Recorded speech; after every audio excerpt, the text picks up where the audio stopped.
आइए तुलसी Tapovan YouTube channel में आप सभी भक्तों का बहुत बहुत स्वागत मान और सम्मान है।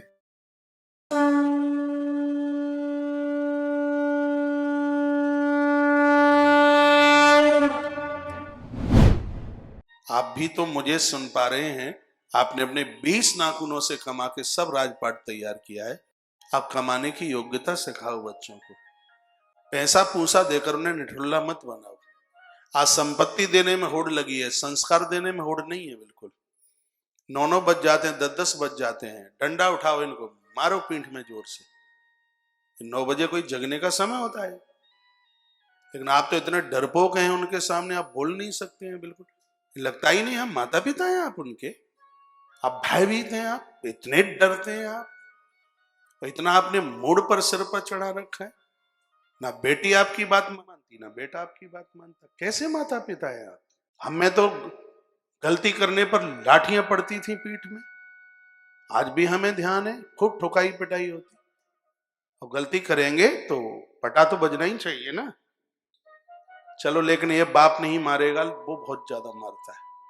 उसकी तो फिर पिटाई ऐसी होती है, इसकी तो थोड़ी पिटाई, इसकी झेल लोगे तो उसकी से बच जाओगे।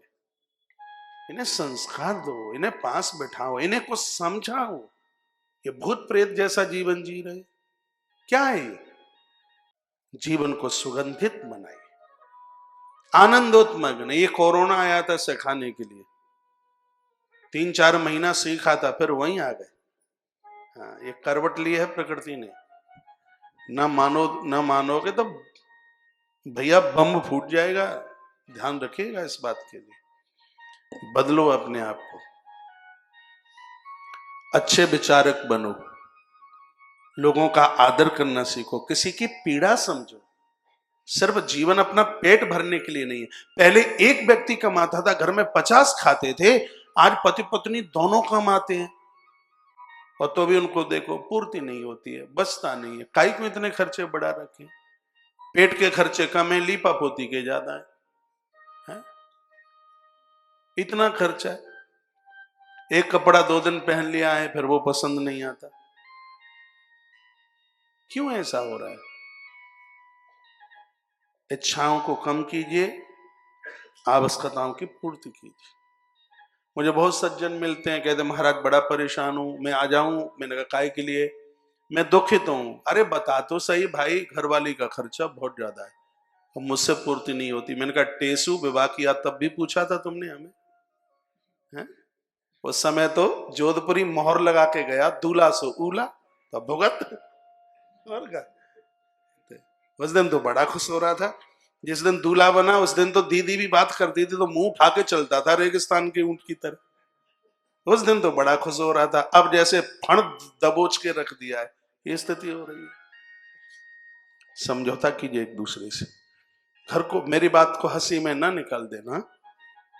समझौता कीजिए, एक दूसरे की दिक्कत को अपनी दिक्कत समझिए, एक दूसरे को खुश कीजिए, प्रसन्न कीजिए। मैसेज में तो सब लिखते हैं, लेकिन करने को कोई तैयार नहीं है। कथा राम जी की सुन रहे हैं और काम सब धुंधकारी के हो रहे हैं, तो बड़ा अचंभा लगता है, बड़ा आश्चर्य लगता है।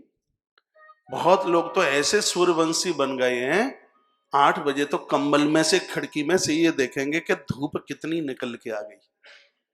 जब तक पीठ नहीं सिकती ठीक से, तब तक वो बिस्तरा छोड़ने को तैयार नहीं।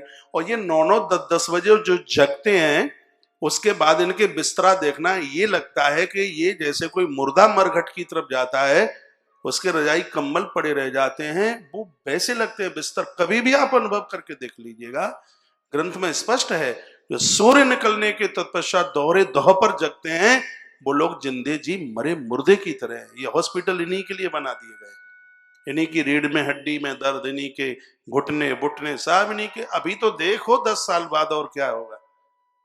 28 में तो जो लगेंगे 78 के है गए। तो अपनी जिंदगी के साथ धोखा मत कीजिए, अपने खान पान को ठीक कीजिए, स्वास्थ्य। 3 चीजें बना लो, लिख लो ये 3, एक जागने का समय, एक सोने का समय और एक खाने का समय। ये देखें कैसे बीमार होते हैं, होंगे ही नहीं। कोशिश कीजिए 10 बजे तक सोने के लिए, करें कोशिश। ऐसी चीजें ना खाएं जिनका भोग भगवान को नहीं लगता, आनंद आ जाए। आचार्य श्री कौशिक जी महाराज यूट्यूब चैनल को लाइक करें, सब्सक्राइब करें और शेयर करें एवं नई वीडियो की नोटिफिकेशन पाने के लिए बेल आइकन को जरूर प्रेस करें।